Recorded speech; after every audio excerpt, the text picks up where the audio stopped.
우리가 매일같이 인터넷으로 쇼핑하고 일하고 또 친구들과 이야기 나눌 수 있는 거, 사실은 보이지 않는 곳에서 우리를 지켜주는 사람들 덕분입니다.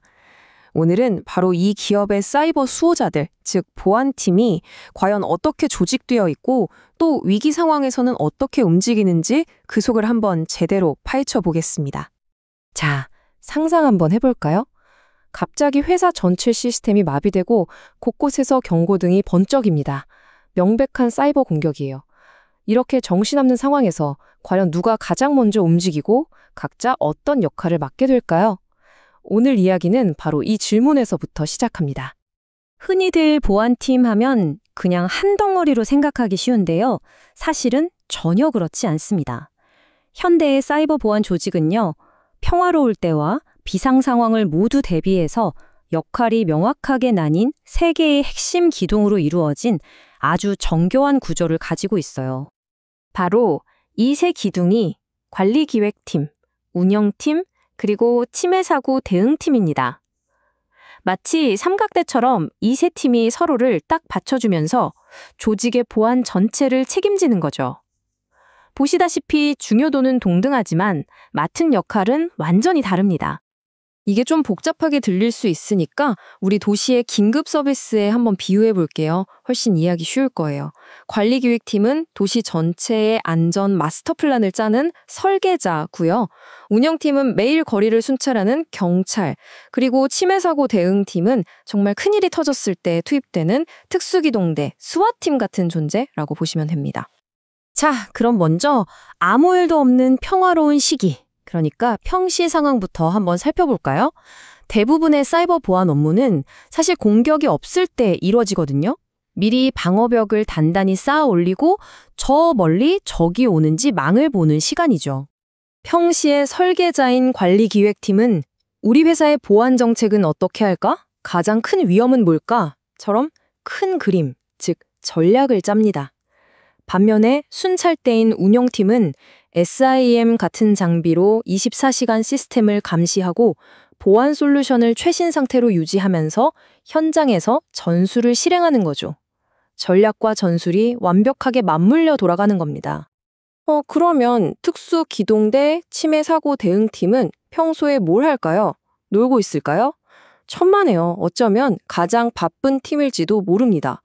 실제처럼 모의 해킹 훈련을 하고 우리 시스템에 약점은 없는지 구석구석 점검하고 경찰이나 다른 보안 기관과 공조 체계를 미리 만들어 두는 등 오지 않기를 바라는 바로 그날을 위해 끊임없이 칼을 갈고 있는 거죠. 하지만 아시다시피 평화는 영원하지 않죠. 이제 분위기를 바꿔보겠습니다. 드디어 경보가 울립니다.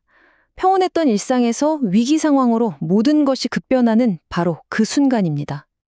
시스템에서 감지된 수많은 정상 신호 속에서 발견된 단 하나의 경고, 단 하나의 이상 신호. 모든 것을 바꿔놓는 건 바로 이 숫자 1에서 시작됩니다. 다시 한번 질문을 던져볼게요. 공격이 현실이 됐습니다. 이 급박한 상황에서 과연 누구의 전화벨이 가장 먼저 울릴까요? 이렇게 막 혼란스러울 것 같지만 사실 전문 보안팀은 절대 우왕좌왕하지 않아요. 왜냐하면 모든 게 다 계획되어 있거든요. 미리 짜둔 위기 대응 시나리오에 따라서 기계처럼 움직입니다. 이 시나리오는 크게 6단계로 나뉘는데요. 탐지에서 시작해서 초기 대응, 전략 수립, 조사, 보고, 그리고 마지막 사후 관리까지 지금부터 이 6단계를 따라서 사건 현장으로 한번 같이 들어가 보시죠. 가장 먼저 현장에 출동하는 건 누구일까요? 네, 바로 우리 동네 순찰대 운영팀입니다. 이들이 시스템에서 이상한 낌새를 가장 먼저 알아채고 이게 진짜 위험인지 아닌지 판단한 다음에 즉시 비상벨을 누르는 거죠. 관련 부서에 알리고 특수기동대 출동을 요청하는 것까지가 이들의 초기 임무입니다. 그리고 바로 이 지점에서 정말 중요한 임무 교대가 일어납니다. 운영팀이 상황이 더 나빠지지 않게 막고 초기 정보를 수집하면 현장 지휘권이 완전히 전문가 집단 특수기동대인 침해 사고 대응팀에게 넘어가는 거죠. 이때부터는 이들이 공격의 심장부로 파고드는 겁니다. 침해 사고 대응팀의 핵심 임무는 바로 조사입니다. 마치 디지털 과학수사대처럼 해커가 남긴 아주 작은 흔적 하나하나를 쫓아서 어떻게 우리 시스템에 들어왔고 어떤 취약점을 파고들었는지 그 근본 원인을 사사치 파헤치는 거죠. 자, 해커를 막아냈습니다. 이제 한숨 돌려도 될까요? 아니요. 사실 진짜 중요한 싸움은 지금부터입니다. 이번 공격으로 무너진 곳을 보수하고 아예 더 튼튼한 성벽을 쌓아올리는 일이 남았거든요. 우선 운영팀과 대응팀은 이번 사건의 처음부터 끝까지 그 모든 과정을 아주 상세한 보고서로 남깁니다. 그럼 이 보고서를 누가 받아볼까요? 네, 다시 설계자, 관리기획팀입니다. 이들은 이 보고서를 교과서 삼아서 우리 정책에 이런 허점이 있었구나. 이 부분은 구조적으로 뜯어고쳐야겠다 하면서 장기적인 개선책을 만들어내는 거죠. 실패로부터 배우는 과정입니다. 이렇게 세 팀이 톱니바퀴처럼 착착 돌아가는 걸 보니까 문득 궁금해지지 않으세요? 이 거대한 오케스트라를 지휘하는 총사령관은 대체 누구일까요? 그 역할이 바로 CSISO, 우리말로는 정보보호 최고 책임자입니다. CSISO는 그냥 기술팀장이 아니에요. 회사의 중요한 정보 자산을 지키기 위한 큰 그림, 즉 비전과 전략을 짜고 이 모든 보안 활동을 총괄하는 엄연한 경영진의 한 사람입니다.